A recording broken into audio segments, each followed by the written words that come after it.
ഏകദേശം ഞാൻ വേണു പറമ്പത്ത് ഉജ്ജയിനി ചാനൽ തുടങ്ങിയവിടെ പോണം. ഏകദേശം ഒരു മാസം മുമ്പ് രാമഞ്ചേരി റെയിൽവേ സ്റ്റേഷനെ പറ്റിയും കാപ്പാട് ബീച്ചിനെയും ബന്ധപ്പെടുത്തിക്കൊണ്ട് ഒരു വീഡിയോ നമ്മൾ ഇട്ടിരുന്നു. അതിൽ രാമഞ്ചേരി റെയിൽവേ സ്റ്റേഷനെ പറ്റി പറഞ്ഞ സമയത്ത് നമ്മുടെ സിനിമാ സംവിധായകൻ അരവിന്ദൻ തൻ്റെ സിനിമ എടുത്തതിനെ പറ്റിയും ഉത്തരായൻ സിനിമ എടുത്തതിനെ പറ്റിയിട്ടും ആ റെയിൽവേ സ്റ്റേഷൻ ആദ്യം ഇറങ്ങി വരുന്ന വ്യക്തി ഒരു സ്വാതന്ത്ര്യ സമര സേനാനിയുടെ മകനാണെന്നൊക്കെ പറഞ്ഞിരുന്നു. അപ്പോൾ ആ പറഞ്ഞ ശേഷം ആണ് ഇങ്ങനെയൊരു എനിക്ക് ഒരു പുതിയൊരു അനുഭവം ഉണ്ടായിട്ടുള്ളത്. അതായത് ആഗസ്റ്റ് വിപ്ലവകാരികൾ, രാമഞ്ചേരിയിലുള്ള ആഗസ്റ്റ് വിപ്ലവകാരികളെ പറ്റി ഒരു പുസ്തകം ഇറക്കുന്നുണ്ട്. അതിൻ്റെ തൊട്ട് വലിയൊരു ആഗസ്റ്റ് വിപ്ലവത്തിലെ നേതാവായിരുന്ന മാധവൻ കിടാവിൻ്റെ മകൻ ശങ്കരൻ മാഷാണ് ആ പുസ്തകം ഇറക്കുന്നത്.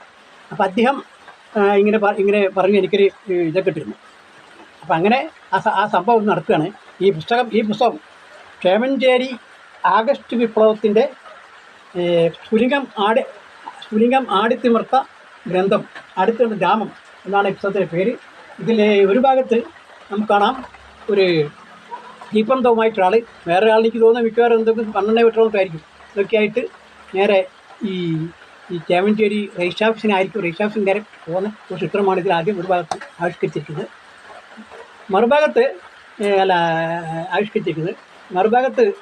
തന്നെ ഈ രജിസ്റ്റർ ഓഫീസിൻ്റെ മുമ്പിൽ ഒരു തീപ്പന്തം ആടിക്കത്തും ജനങ്ങൾ ഈ തീപ്പന്തമുള്ള ഈ തൂക്കത്തിന് മുമ്പിൽ ജനങ്ങൾ വരെയും ചെയ്തിട്ട് അഭിവാദ്യം ഉറപ്പിക്കുകയും ചെയ്യുന്ന വേറെ ഫോട്ടോ ഇതിൻ്റെ മറുഭാഗത്തുണ്ട്. അപ്പം ഇത് ഈ ശങ്കരൻ മാസ്റ്ററിൻ്റെ എഴുതിയതിൻ്റെ കാര്യങ്ങളൊക്കെ പുസ്തകം കിട്ടിയ എല്ലാവർക്കും വായിക്കാൻ മനസ്സിലാവും. പക്ഷെ എങ്കിലും അവിടെ രാമഞ്ചേരി തന്നെയുള്ള ആൾക്കാർ ആണ് ഈ വിപ്ലവത്തിന് നേതൃത്വം കൊടുത്തത്. പുറത്തുനിന്ന് ആൾക്കാരൊന്നുമില്ല എന്നൊക്കെ അദ്ദേഹം പറയുന്നത്. അപ്പോൾ അത് ഒരു നമ്മളെ ഇതുണ്ടോ പ്രകാശനം ചെയ്ത നമ്മുടെ കോളേജ് പ്രൊഫസർ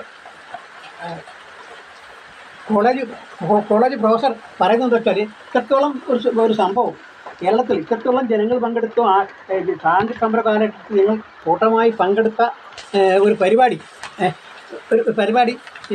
വേറെ ഇല്ല എന്നാണ് ഇത് ഉദ്ഘാടനം ചെയ്യപ്പെട്ട ഇത് ചെയ്ത കൽപ്പറ്റ നാരായണ സാർ പറഞ്ഞത്. അതുപോലെ വളരെ പ്രാധാന്യമറിയാം ഒരു സംഭവം. സ്വാതന്ത്ര്യ സമരത്തിൽ നമ്മൾ വേണ്ട വിധത്തിൽ കത്തിക്കപ്പെടാതെ വളരെ പ്രാധാന്യം നേടിയ ഒരു സംഭവമാണ്. അതിൻ്റെ പേരിൽ ഒരു പുസ്തകം ശങ്കരൻ മാഷ് ഇറക്കുകയും അതിനെപ്പറ്റി 2 വാക്ക് എനിക്ക് പറയാൻ അവസരം ഉണ്ടായി. ഞാൻ ദൈവത്തിന് നന്ദി പറയുന്നു. ഞാൻ പറഞ്ഞുകൊണ്ടിരുന്നു.